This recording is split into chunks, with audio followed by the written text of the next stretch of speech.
October 10 is the day for balloting. Which position are you, first of all, on the lookout for? I'm not sure we are so much fixated on a particular spot, because history should guide us. And of course, history indeed has been guiding us in terms of the nomenclature. Of course, I mean, there are people who are so fixated on the numbers and who want number one, number two.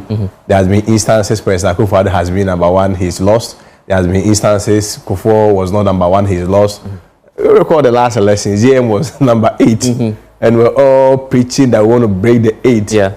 And recall the fact that Dr. Bawumia was number one. We felt that, I mean, usually it's easy for people to, especially people. Yeah, but it's really easy, isn't it? If you're number one, I just go into the ballot box. I don't want to look at what's happening below. I just go number one. And but from the last election, we have learned a very great lesson. That it doesn't matter. Yeah, it doesn't matter, because for people to move from 1 up to 2, 3, jump 5, 6, 7, and go and move for 8, and you realize the margin of the vote difference, the vote shares that President Mahama had vis-a-vis ours. If we look at even comparing our vote share vis-a-vis that of the 2020 vote share that we had, that's a decline of about 2.1 million votes difference, despite the fact that our candidate was still number 1. We still lost to President Mahama with about 1.7 million votes difference out of 276 constituencies. Unfortunately and sadly enough, we lost about 199 constituencies, which is about 72% rejection rate. And interestingly and very sadly now, out of about 9 regions in this country, NPP has just 5 parliamentary seats. And then this year has 93 of them. There are 4 regions we do not even have a seat at all. 345,000 and over of our voters voted for our PCs. Yes, they voted against our presidential candidate. So, I mean, in spite of what they say, he was still number 1. So, we have learned a very great lesson that sometimes it's not really about the numbers, but it's also about the acceptance. Acceptance of the candidate. These are all the misfortunes of the NPP after the 2024 elections. How much of a responsibility is your candidate taking, Kennedy Agyapong? In terms of? Oh, your misfortune. You can't say that it was all the fault of President Akufo-Addo and his Vice President, Dr. Mahmoud Bawumia, was it? I mean, that would be an unfair assertion. But ultimately, when you are a leader of any group, and especially for a political contest like this, the natural expectation is that the leader who took us to the election, most importantly, and at all times have to come out to take responsibility on behalf of the whole party. It does not also... You're still going back to blame Dr. Mahmoud No, not necessarily. Not necessarily. I mean, it doesn't also mean that if you are Kennedy Agyapong or any other candidate, you don't take responsibility. Ultimately, we need to take collective responsibility as a party. But whichever way, I mean, there was still leadership and somebody still has to accept the point that the misfortune of the NPP may not necessarily have been Dr. Mahmoud Bawumia's fault? Well, you see, we are not trying necessarily to pin it on him, but at the same time, we are also unable to separate him from the factors that also caused our defeat. For instance, if you talk about the DDEP, one of the factors that angered people to vote against us, it will be very difficult for the candidate Bawumia to disassociate himself from it, because he played a very key role in the government. For instance, if you look at, for instance, say, the exchange rate.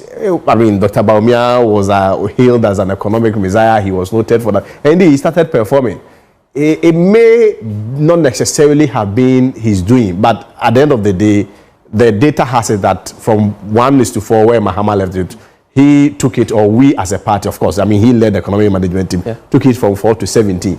In that circumstance, whether he did it or it was even a collective responsibility, ultimately he will still bear leaving out of the equation? I am not saying, I'm not sure it's a matter of apportioning blames. I'm not sure that is the conversation. But the conversation and the broader conversation has been that whichever way, if we look at the factors that caused our defeat, most of the factors may be systemic and will still affect us as a party. Don't you think that if I was allowed to land, so it is even the more reason why we are of the view that at a crucial time like this, even in the spirit of revival, we will need a new face to bring the party together, go for the next election. We are confident that a new face will revive the party. Are you not guided by history that no first-time candidate of your party has ever made it to the national election successful? we are very much aware of the history. I shared some data with your production team, and if respectfully they can also share, maybe be able to guide us. You see, nobody is saying that people have come for the first time and won in NPP. But the track record also for the renewal of a mandate, especially in the second chance debate, has always been contingent on a candidate's performance. We are not saying that, well, Dr. Bawumia should not be given the opportunity because, I mean, in NPP history, nobody has won for the first time. But indeed, even in terms of a first round, there has been a candidate who has won for the first round. But if you look at the voter share from Adubuahe's time, and if, yes, the projection, if you look at it, if you look at Adubuahe, for instance, in 92, he had about 1.2 million votes, right? And we must point out that this is your own source data. Yes. But I mean, it's subject to verification by any other person because it's within the public space. If you look at Adubuahe's data, Adubuahe's vote share, that's about 1.2 million. And I mean, context is also very important. This was a time where we're transitioning from a military era to a democratic era. So the circumstances surrounding the election will not that be clear. It will obviously be hostile. Yes, so between him and President Rawlings, the vote difference was even about 1.1 million. In spite of even this performance and having very short time to even campaign, the party jettisoned him just on the basis that he was unable to demonstrate a very remarkable track record of performance. Is that what the history books will tell us about Professor Adubuahe? But at the end of the day, he couldn't win. He couldn't win his next primaries. It is not the case that he didn't go for the next primaries. Bless him. He went for the next primaries, but he couldn't win. Then candidate Kufuor came in. Candidate Kufuor then increased the voter share to 2.8 million. So from 1.2 to 2.8 million, certainly, it will be almost impossible to look into Kufuor's face and say that even though you've increased our voters share, we are not renewing your mandate. So on that basis, he has demonstrated some track record of performance. And I indicated that the history is always guided by the very variable that, I mean, it's always caveated on performance. Yes. So obviously, candidate Kufuor went again 3.6 million, and then he won, right? And even his second term, he then increased to around 4.5 million. Again, President Akufo-Addo then came in 2008, if you recall. Even with President Akufo-Addo, recall the highest office that President Akufo-Addo had ever occupied in the history of our party was 2 ministerial positions. He has never been a vice presidential candidate for the past 8 years and also a vice president for the past 8 years, cumulatively being 16 years. But yes, sir, President Akufo-Addo's popularity alone was able to trajectory the party for it to get about 4.5 million votes, even in his first time, in his first round. If you recall, even the first round, he won. Until they went for the second round and time constituency and the runoff, and then he lost. So he has demonstrated that track record and that level of performance. So certainly the party felt they were obliged to renew his mandate. Then again, Kanda Akufo-Addo came the second time, the 2012 one. It went to court. Even 4 justices of the Supreme Court, the Superior and the Apex Court of our land, agreed with Mr. Akufo-Addo and then candidate Akufo-Addo that we believe we won. Just that 5 of them said, no, we disagree, you didn't win. In that circumstance, there was no way of changing President Akufo-Addo. Akufo-Addo came again in 2016, won with 5.2 million. Then 2016, won with 5.8 million. Then interestingly, and this is very important for us to highlight, a blessing, in 2020, despite all the issues surrounding his administration, where people said he has collapsed Galamsey, he has collapsed banks, and all the circumstances, Akufo-Addo's voter share rather increased from 5.8 million to 6.7 million. So now the question is that if you look at all the history and the trajectory and the graph, it demonstrates that we are always on the ascending trajectory. And in the history of NPP, it is only Dr. Bawumia who has reduced our vote share from 6.7 million to 4.6 million. So it has been up, then he brings it down. So it is not a case that, oh, other people had the opportunity to go twice or 3 times. Okay, I'll tell you what from your own data. If you're looking at your own data, yes, Dr. Mahmoud Bawumia arguably may be the only candidate in the NPP who's gained more nominal votes on his first attempt than any other candidate that the NPP has. Yeah, but that would be a very simplistic. No, I mean, just do you know why?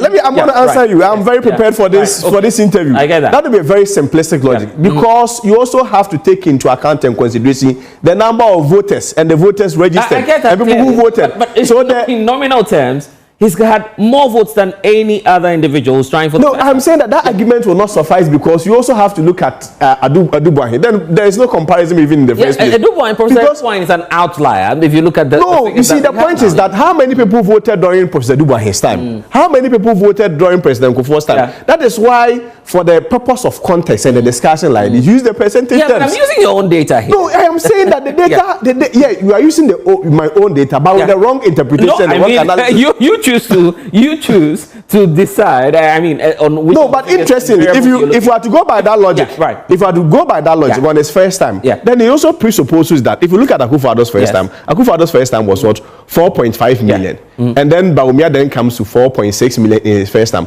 But I'm saying that if you look at Akufo-Addo's first time, how many people voted during that time?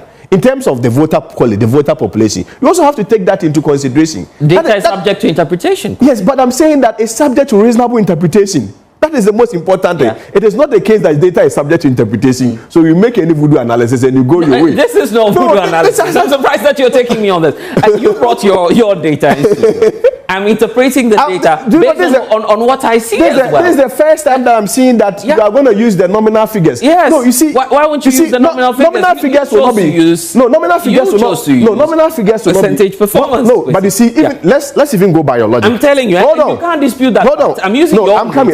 There has never been a case where a first-term candidate of the NPP has had more nominal votes than any other person in an election. How many people voted? Yeah. But assuming without voting. I'm using your own data. Perfect. Yes, let me even assume without admitting. Let me even assume for the purpose of this debate that if you are to go by that logic, it also presupposes that in the history of NPP, it is only Dr. Bawumia's performance in terms of the nominal figures that has seen the worst voter margin in terms of our defeat. He recorded 1.7 million votes. That's fair in terms of percentage. If you want to go by, so it presupposes that if you want to juxtapose the two, your argument about the nominal figures will not lie. But nominal will also matter. It depends on what you choose to look at. No, but you see, before you look at the nominal, before you accept the nominal figures, you also have to look at the base. Do you know that if you have more people deciding in an election, obviously their factors will be different, demographics will differ. Yes. So if you want us to use percentage points, we cannot apply the same dynamics. Hold on. I'm coming. For the 2024 election. No. I'm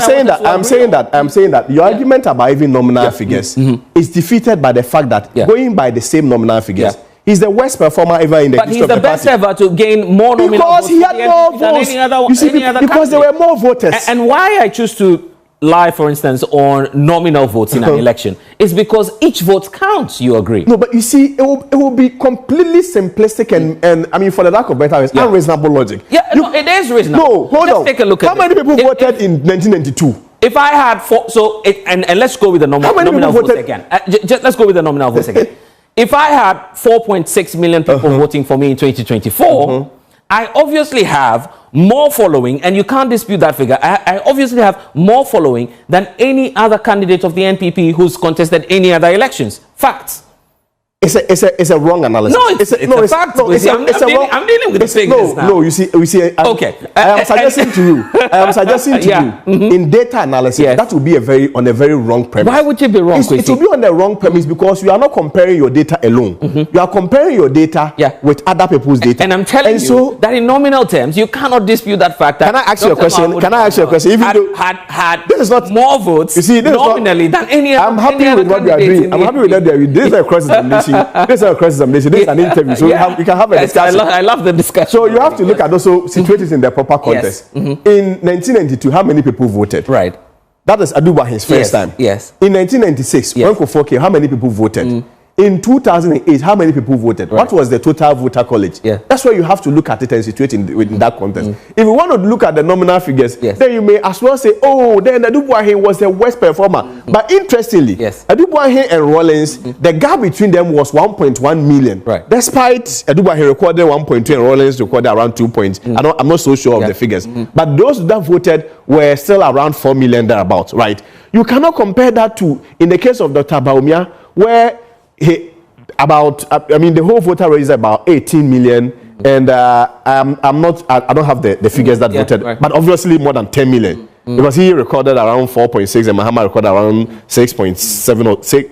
Muhammad's vote, I think, is for the public domain. Yeah. But I'm saying that if you want to even go by the logic, and maybe that will be the last I'll make this service. If you want to go by the logic, then it also presupposes that, admittedly, even if you have to go by the logic, it also presupposes that if you want to measure their performance, he still had the worst performance. Because in terms of the vote difference, he recorded the worst vote difference of 1.7 million votes difference. So, I mean, that the principle with this conversation is very straight. And the principle is that in NPP, second chance is not just given as a reward for just showing up. It has always been contingent and premised on a performance. And so if you take it, our trajectory and our graph, it is only those who have demonstrated a remarkable track record of increasing our voter share. You cannot pick your boss's voter share of 6.7 in 2020, reduce it by 31%.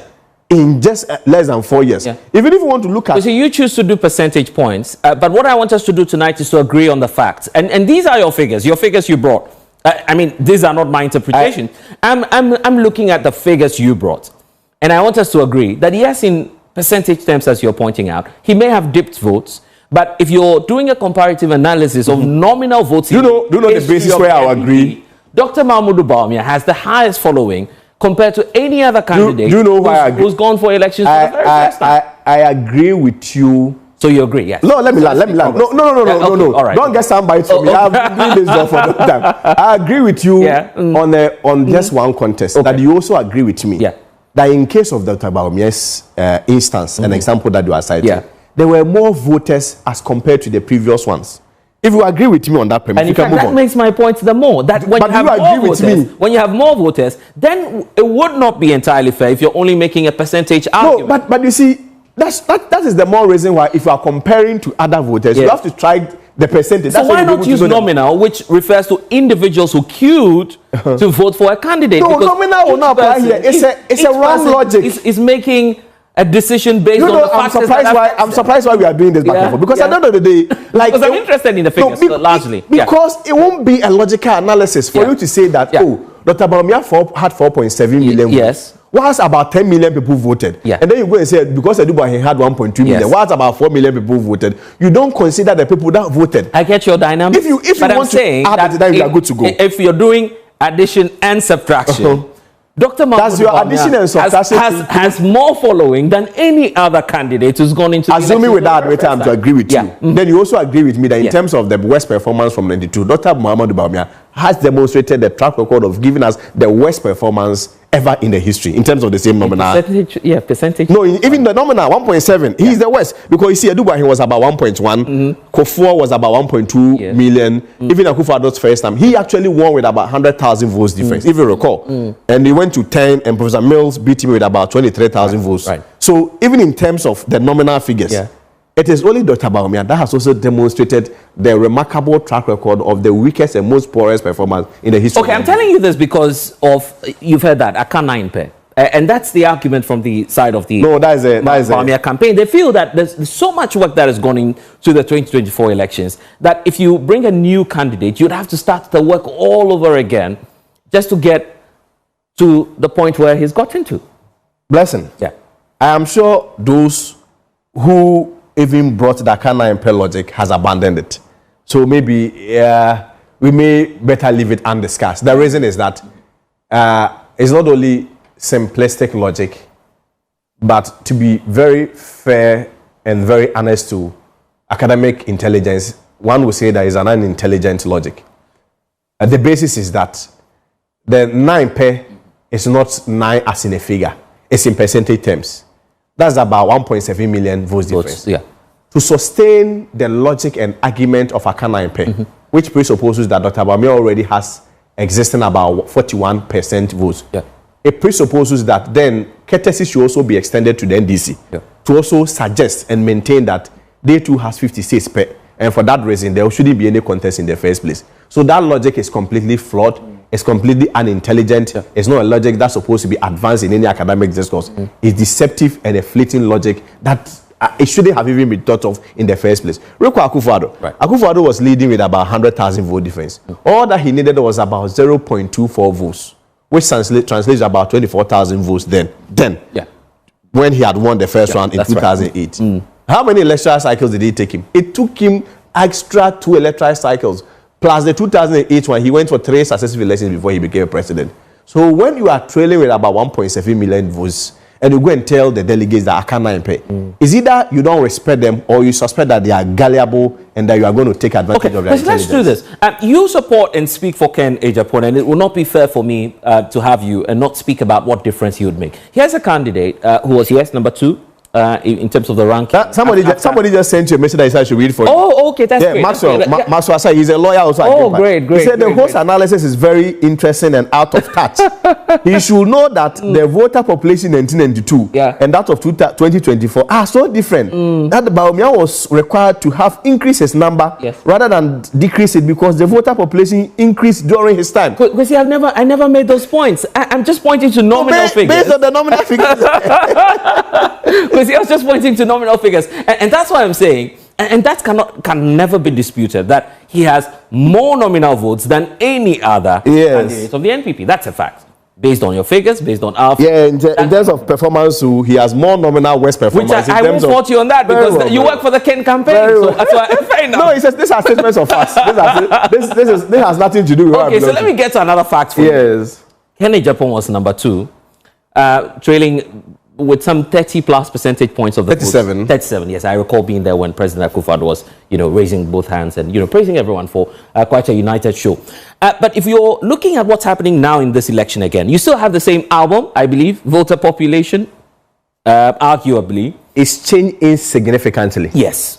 It's changing significantly. Because why do you feel that Ken Agyapong will now overlap Dr. Mahmoud Bawumia, who made quite a significant vote in your last primary? Because this one is not data. Maybe I'm no, sure. But it's still data. Anyway. Because this answer is not data, I'm sure we may agree here. Okay. So, it is undisputed that Dr. Bawumia was the establishment candidate. Then you recall President Akufo-Addo was with him. Obviously, you do everything. At that time, you had control of state security, state resources. Obviously, that will also facilitate and aid your campaign. You had almost over 6,000 appointees all following Dr. Bawumia. There were 137 MPs. Almost all of them, about 90 to 95% of them were all with Dr. Bawumia.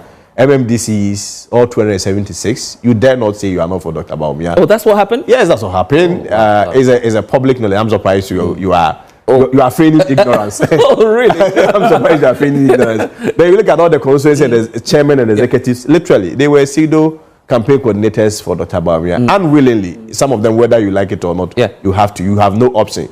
And even at that time, the magic you could do was around 61%. Right. And that, in a sense, was a disapproval. Because for with all this machinery to galvanize votes for your election, if you were able to do 61%, then that is a disapproval. And that reflected in our general elections with about, if you look at Akufo-Addo's votes, about 2.1 million of them in 2020 just refused to go and vote. Because it's a vote, this one is data from 6.7 to around 4.6. That's about 2.1 million votes. Voters did not go and vote. So it just shows a disapproval rate. But this time, if you look at the sailor and the captain of the ship himself, he's abandoned the ship. President Akufo-Addo is no longer with Dr. Bawumia. Is a public knowledge. Brian Agyapong, the bankroller, he's a senior brother. Anywhere I sit, I wish him the best, despite the fact that we are of the opposing camp. I think he's doing well. Right. Brian Agyapong was a bankroller and the sound supporter of Dr. Bawumia's agenda. Today he's contesting him. You heard of Engineer Kwabena Agyapong? Yes. He was his campaign strategy, or more or less one of his national coordinators. True. Today he's contesting him. Recall my own boss and former boss, who I respect so much, Dr. Yosef. He was almost on the verge of becoming his running mate. Today he's also contesting him. And so beyond even other internal issues that, of course, I may not choose to discuss on public television, even in his campaign, you could clearly see that there has been a paradigm shift. The reign has changed. People are now aligning with what the majority of Ghanaians are saying, that if you bring Ken Agyapong, we are going to vote. And see, the difference between Ken Agyapong and maybe all the other candidates, and especially candidate Bawumia, is the trust, the confidence and credibility and marketability of his personality. People so much trust him. And I've always maintained that trust translates into acceptance. And acceptance, indirectly or in other way, is marketability. I've always said that visibility is different from marketability. In the case of Bawumia, or Dr. Bawumia, he has had more visibility for the past 16 years. But Kennedy Agyapong goes beyond visibility. From 92 till now, he has been consistent with his approach, with his style, with his advocacy, with everything that he stood for: boldness, courage, assertiveness, honesty, and discipline, patriotism. So the people trust Kennedy Agyapong. It is the more reason why, in circumstances like this, at a time like this, where the youth, everybody is crying that we should get in somebody who can change the fortunes of the country by creating more jobs, by building more businessmen, by building more entrepreneurs. We are of the strong belief that in a crucial time like this, referencing 2028 as a year in question for an election such crucial to come, we are strongly of the view that Kennedy Agyapong sounds taller. A viewer is asking that if you're mentioning all these defections from the Bawumia campaign, how come that all these individuals who had defecting or moving to another camp are not throwing their weights behind Kennedy Agyapong, who came second in the last primaries of the party? No, a lot of them have come. Alfred Obey is with Kennedy Agyapong. Okay. Some of them I don't have their permission. But all these people contesting, why didn't they choose to just align with Kennedy Agyapong? No, but you see, the other question is that why didn't also they choose to support Dr. Bawumia again? You also presuppose that they don't trust in his candidacy again, or candidature again. It's even the more reason why they believe that they have to contest him. Kennedy has already been in the race. His vision has been so clear to him. But those who have now given birth or born new visions, even out of a vision that they were initially supporting, that one raises more question, because that one essentially demonstrates that they do not even no longer believe in the Bawumia's vision again. All of a sudden, they believe their visions will be better. But you ideally would have wanted that to be Ken's vision or Ken's time now. I mean, not necessarily. I was part of a vision. I was part of a ship. It was sailing. And now all the crew members move and all start to get their own canoes and start moving. That is completely different from another ship that is also moving in a different direction. So this time around, they are competing ships from the same... within the same mothership, but Kennedy's own, nobody has really jumped ahead of. People are still with him. Indeed, and interestingly, you remember Sticker was not formally with Kennedy Agyapong. Today he's with Kennedy Agyapong. Kwaku Kwarteng was not formally with Kennedy Agyapong. Today he's Kennedy Agyapong. Charles Forson now openly is with Kennedy Agyapong.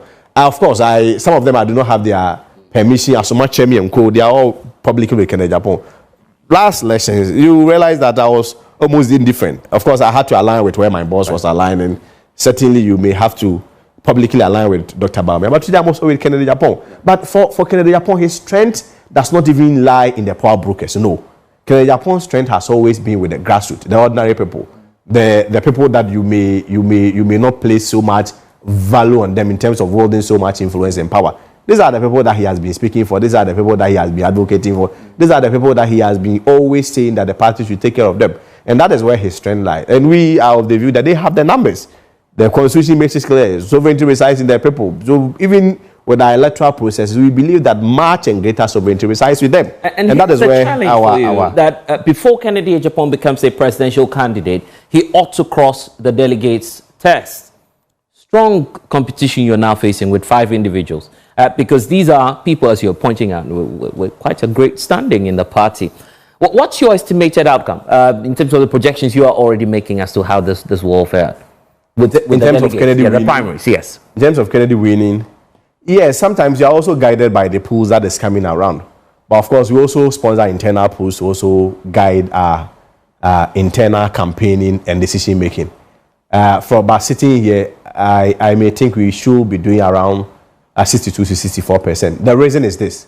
I always reference Musa Dankwa, who I so much respect, even though the last time he initially gave Kennedy 4%, then 10%, then 18%, but Kennedy had 37%. So let it be on record that there have been instances, of course, without any means of discrediting Musa Dankwa, but let it be on record that last year, the prediction that he gave to Kennedy, he almost doubled it, or even more than that, because 18 times 2 should give around 36, but Kennedy had 37%.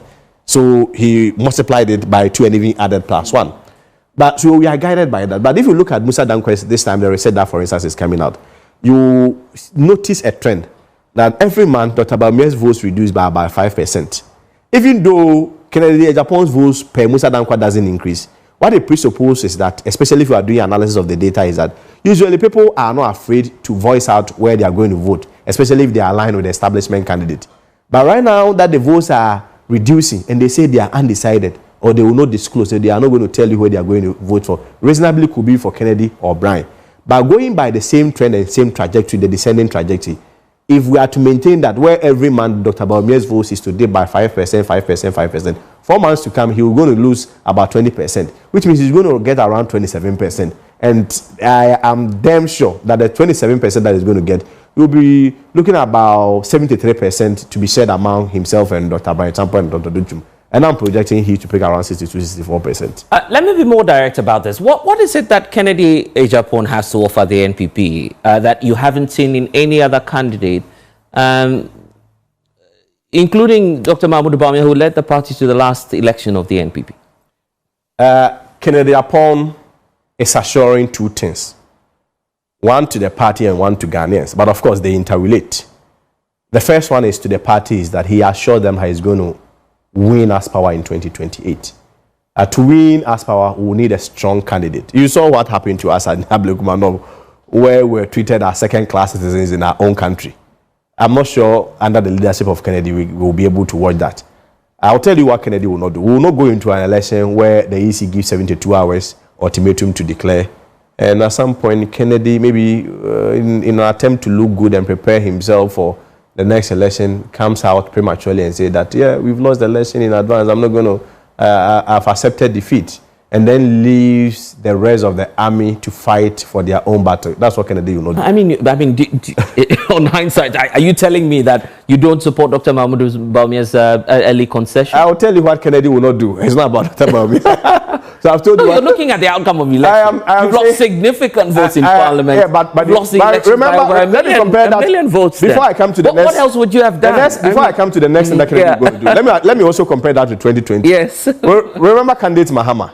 He had lost with over 500,000 votes difference to candidate Akufo-Addo. Lost even in Parliament. Yeah. But he laid a claim that he was leading Parliament with 148 seats.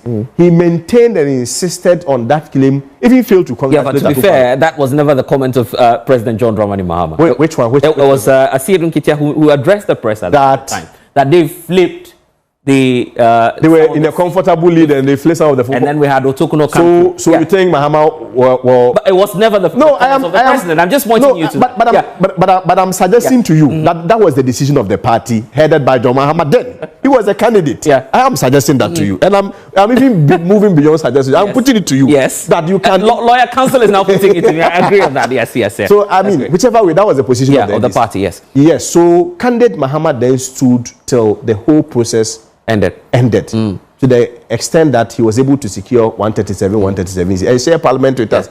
That 137 maybe even did the magic for them relative to the other subsequent election in 2024. Now compare that to what Kennedy Agyapong will not do. I'm not telling you.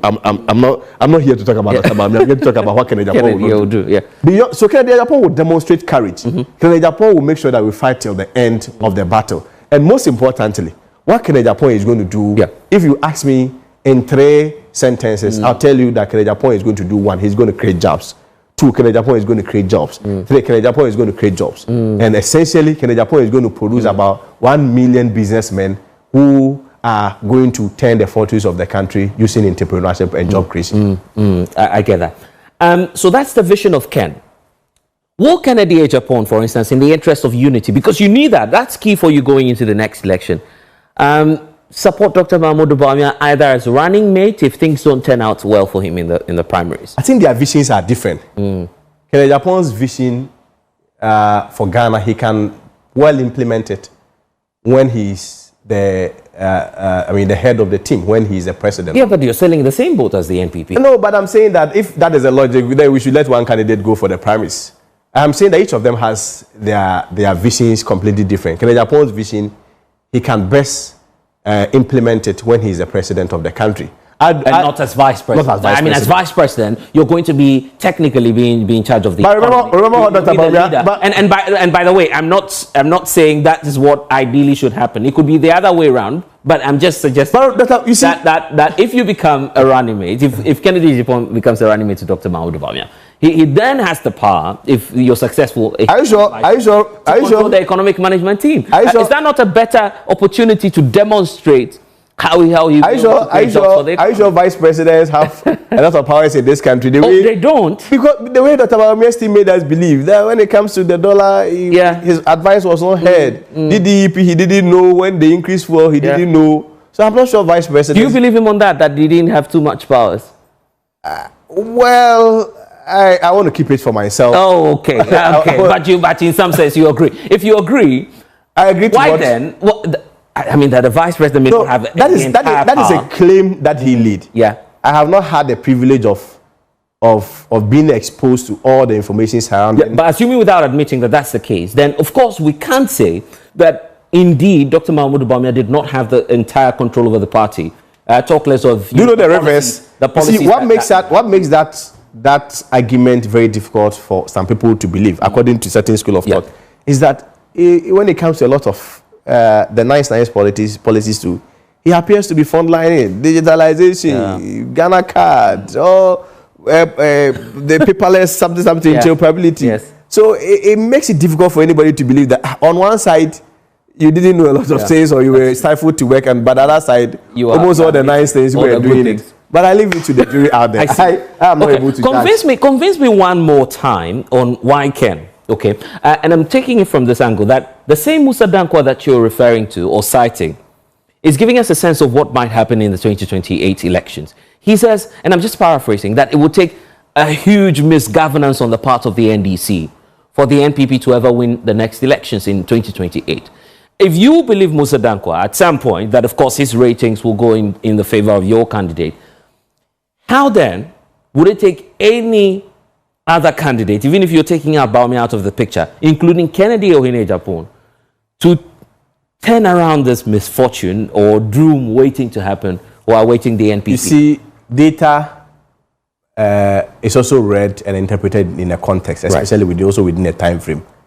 I am sure if Musa Dankwa is to do another data in the next 1 year, in the next 2 years, maybe you may get a different outcome.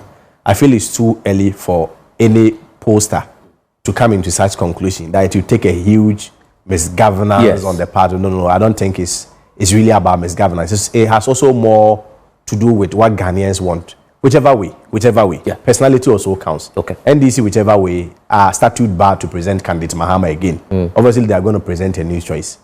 Assuming without admitting that the new choice is a General Mosquito or the one who has been going for Kifet. The chief of staff. Our chief of staff, yes. Our chief of staff. Sorry, no disrespect to him. I forgot it. Our chief of staff. Yeah. Certainly the dynamics is also obviously also going to change a bit. Right. It may not necessarily be premised on what John Mahama is doing. And what different is John Mahama doing? Well, if you look at that's why I'm asking you to convince me how Kennedy Agyapong will do that. I'm coming. If you look at even one, you see, that is why even people also believe that sometimes even posters, when they attain the credibility, also attempt to also shape voter behavior. These are a school of thought. Right. It may be speculated, but it may also be founded. Because what at all is John Mahama doing? Talk about Galamsey. You people are starting documentaries that you should save the land. It was one of his trump cards where he weaponized against Akufo-Addo and projected the picture as though Galamsey is Akufo-Addo, and when Akufo-Addo is removed from office, all of a sudden Galamsey will be solved. Has he been able to solve that? Ghanaians will hold him into account on that. He spoke about 24-hour economy. Let's look at the state of that implementation of the 24-hour economy. The next can go on. If we divide the number of promises that he gave, he should be doing around 69 per every year. How many has he implemented so far? So I don't think such, even based on reasonability and the reasonable man test and basic logic test and basic observation, I don't think such a pool.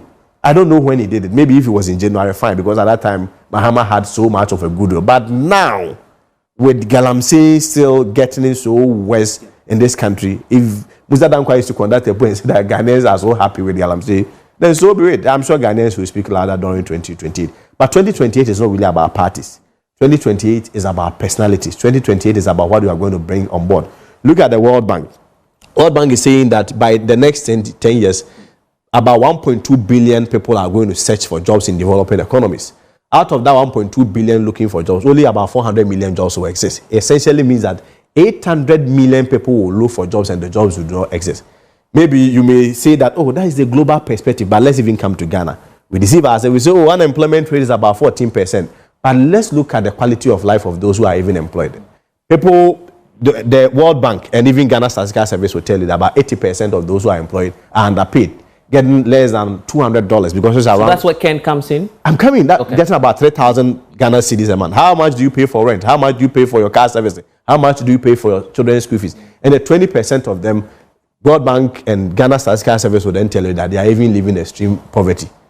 There are other researches and other data which says that when a half of national service completes school, it takes a minimum of 10 years for that half of. When the national service, a batch completes school, it takes a minimum of 10 years for half of that batch to get permanent employment. So we are living on a time bomb.